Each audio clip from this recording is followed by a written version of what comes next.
বিসমিল্লাহির রহমানির রহিম। হুজুর সাল্লাল্লাহু আলাইহি সাল্লাম ইরশাদ ফরমায়াছেন, যখন নামাজের সময় উপস্থিত হয়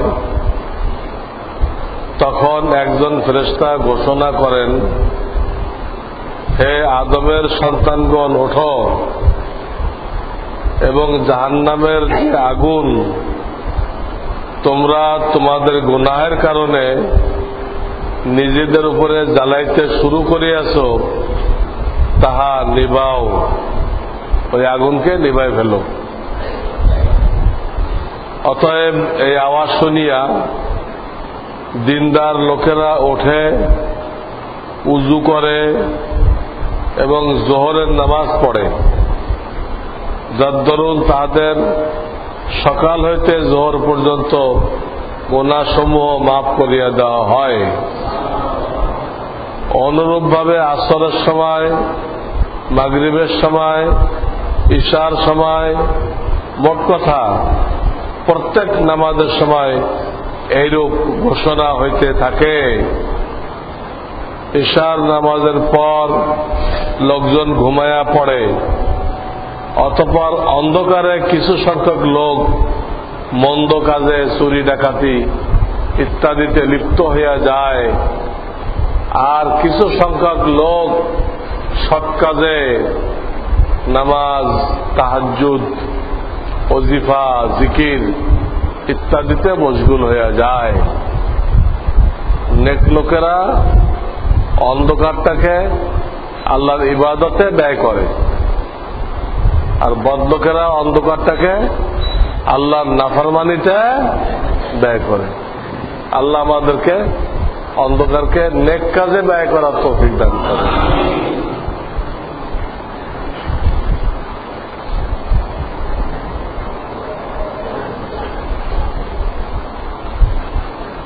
এক ভাই প্রশ্ন করছে, আল্লাহ ওয়ালা কাদেরকে বলা হয়? যে ব্যক্তি আল্লাহর হুকুমগুলো পুরা করে আর নিষেধগুলো বর্জন করে এবং সবসময় আল্লাহর ধ্যান জাগ্রত রাখে, তাকে বলা হয় আল্লাহ ওয়ালা।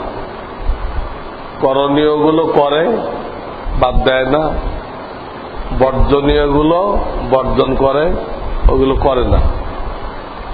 আসলে তার দিলে আল্লাহর খেয়াল থাকে, জিকিরের মাধ্যমে তার দিলের মধ্যে সবসময় আল্লাহর খেয়াল থাকে, আল্লাহকে বলে না সে। এই তিনটা গুণ পাওয়া গেলে তাকে বলা হবে আল্লাহ ওয়ালা। হক্কানি আলেম চেনার উপায় কি? তো বয়ানের মধ্যে চলে আসছে যে এলেম অর্জন করছে, সুন্নত তরিকা অনুযায়ী প্রত্যেকটা কাজ করে, অন্যদেরকে এই সুন্নত মানে জোহরে 4 রাকাত সুন্নত না, নবীজির তরিকা কমপ্লিট দিন। আমি যে সুন্নত বলতেছি জোহরে 4 রাকাত বলতেছি না, সুন্নত মানে কমপ্লিট দিন। হাদিসের পরিভাষায় সুন্নতের এই অর্থ, সুন্নত অনুযায়ী চলে, অন্য মানুষকে নবীজির সুন্নত অনুযায়ী চলার দাওয়াত দেয় এবং সে কোনো গুনাহের কাজে লিপ্ত না, গুনাহের কাজে জড়িত না। এরকম আলেমকে হক্কানি আলেম বলা হয়, আল্লাহ ওয়ালা আলেম।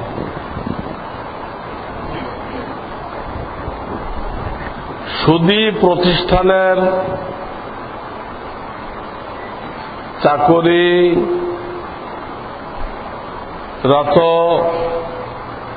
সবার উপার্জন কি হারাম?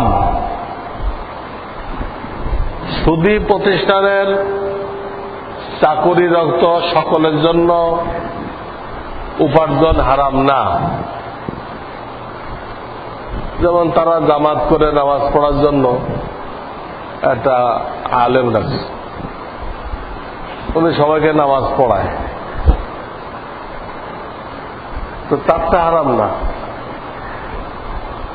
এ তো সুদের কোনো কারবারের সাথে জড়িত না, নামাজ পড়ানোর দায়িত্ব। বলবেন বেতন তো সুদের থেকে দিচ্ছে না, ওর ভিতরে অনেক মূলধন আছে, সবটা সুদের না, তো অনেক কি আছে, শরীয়ত ব্যাখ্যা করবে ওটাতে বেতন দিচ্ছে। তেমনি ভাবে ওই প্রতিষ্ঠানের গাড়ির ড্রাইভার, সেও সুদের সাথে জড়িত না। ওই প্রতিষ্ঠানের চা নেবে, চা নাস্তা পিয়ন, এও জড়িত না। ওই প্রতিষ্ঠানের ইলেকট্রিশিয়ান, ইলেকট্রিক যন্ত্রপাতি ঠিক করে, এও জড়িত না। তো দেখা গেল সুদী প্রতিষ্ঠানের কিছু কিছু চাকুরিরত, তাদের ইনকাম হারাম না। যারা ডাইরেক্ট সুদের সাথে জড়িত, সুদ লেনদেন করে, সুদ লেখে, তাদের ইনকাম 100% হারাম।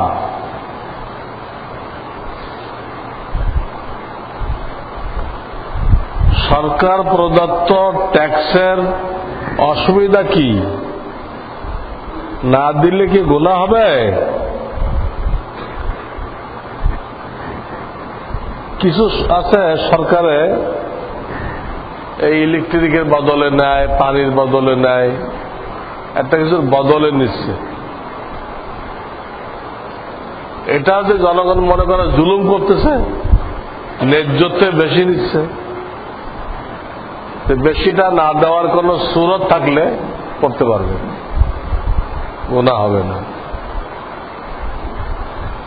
জনগণের দৃষ্টিতে যেটা জুলুম। আর কিছু ট্যাক্স আছে কোন কিছুর বিনিময় না, সরকার গায়ের জোরে এগুলো বসাই দিচ্ছে। ভ্যাট কি কি আছে সব বেহুদা। ইনকাম ট্যাক্স, কাস্টম, এগুলো শরিয়াতে নেই। এগুলো যদি কেউ না দেয়, সে আল্লাহর কাছে গুনাহগার হবে না। সরকারকে না দিয়ে দিনই কাজে ব্যয় করলো। বাকি আমরা দিতে বলি এই জন্য, যদি আবার তার নামে কোনো কেস হয়ে যায়, তার জেল হয়ে যায়, তাহলে সে দিনের কাজ করতে পারবে না, দাওয়াতের কাজ করতে পারবে না। এই অসুবিধার কারণে আমরা দিতে বলি। যেগুলো জুলুমের ট্যাক্স তাও দেন, কারণ দাওয়াতের কাজ করতে গেলে যে কাজ করবে তার একটা সম্মান লাগে, ইজ্জত লাগে। আর যদি তার জেল হয়, তো সবাই বলে আপনি কালোবাজারি করতে যে জেলে গেছেন, আবার আপনি দাওয়াত দিচ্ছেন মসজিদ দাঁড়ায়, বলবে না? যত সে অন্যায় করে নাই, কিন্তু সরকার অন্যায় ভাবে জেলে নিচ্ছে, তো পাবলিক কি বলবে? দিনের দাওয়াতের কাজ করার জন্য একটা ইজ্জত লাগে। এই ইজ্জতকে রক্ষা করার জন্য আমরা ওইসব ট্যাক্স যেটা দেওয়া জরুরি না, ওটাও দিতে বলি। দেখ, ইজ্জত রক্ষা করে। দাওয়াতের কাজ তো করতেই হবে, প্রত্যেকটা মুসলমান নরনারীকে করতে হবে। ইজ্জত না থাকলে এটা করা যায় না।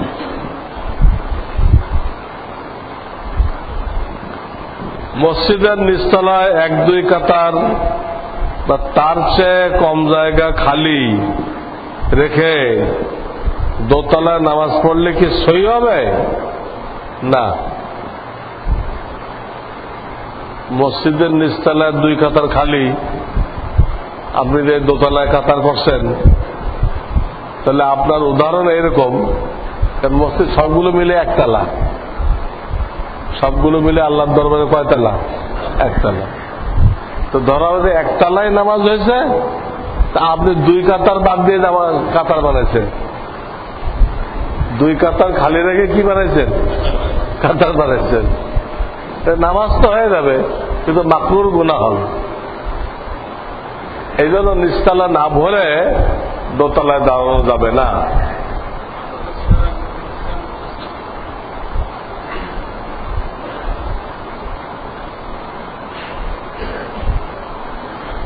বুঝি না নিশ্চিত হবে। মাথার চুল কাটার সহি তরিকা কি? 3টা সহি তরিকা আছে। আপনি যদি পুরুষ হন, আপনার দাড়ি থাকে, আপনি বাবলি রাখতে পারেন কান বরাবর,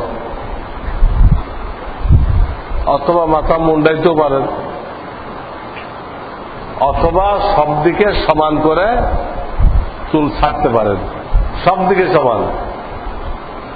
ইংরেজদের চুল কাটার তরিকা হলো সামনে লম্বা রাখা। সামনে কি রাখা?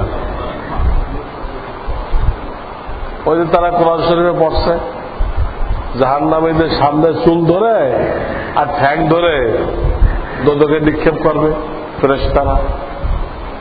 সামনে চুল ধরে আর ঠ্যাং ধরে এক একটারে ফিক্কে মারবে। পুরো চিন্তা করলে সামনে চুল ধরে ধরে ফেলবে, তো চুল লম্বা রাখার দরকার, আর না ধরবে কেমনে? এই জন্য সব কাফেররা সামনে চুল লম্বা রাখে। আর কিছু মুসলমান জাহেল, কিচ্ছু জানে না, ওলামাদের সোহবতে যায় নাই,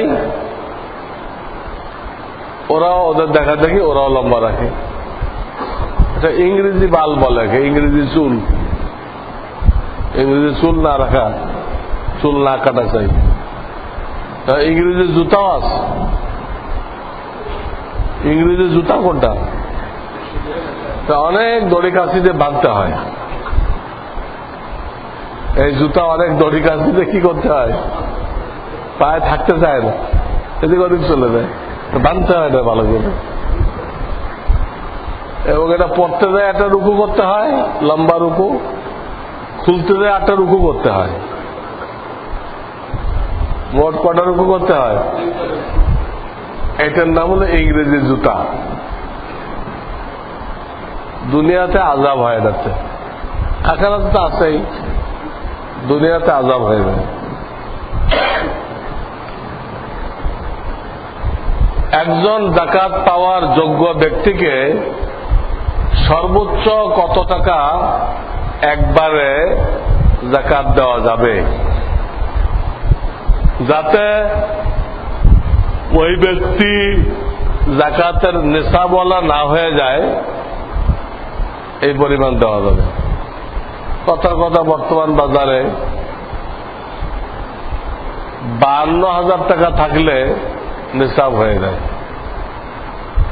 52,000 টাকা কারো কাছে যদি বছর শেষে থাকে, তো সে যাকাত আদায় করবে। তাহলে 52,000 টাকা একবারে কাউকে দিবেন না, এতে কম দিবেন। এই পরিমাণ দিলে আদায় তো হবে, কিন্তু মাকরু হয়ে যাবে। যাকাতের টাকা হাতে না দিয়া ব্যক্তির ব্যাংক অ্যাকাউন্টে জমা দিলে হবে কিনা? তার তো সে পেয়ে যাবে, মালিক হয়ে যাবে, মালিক হয়ে যাবে না? এটা এরকম তার হাতে না দিয়ে পকেটে গুঁজে দিলেন,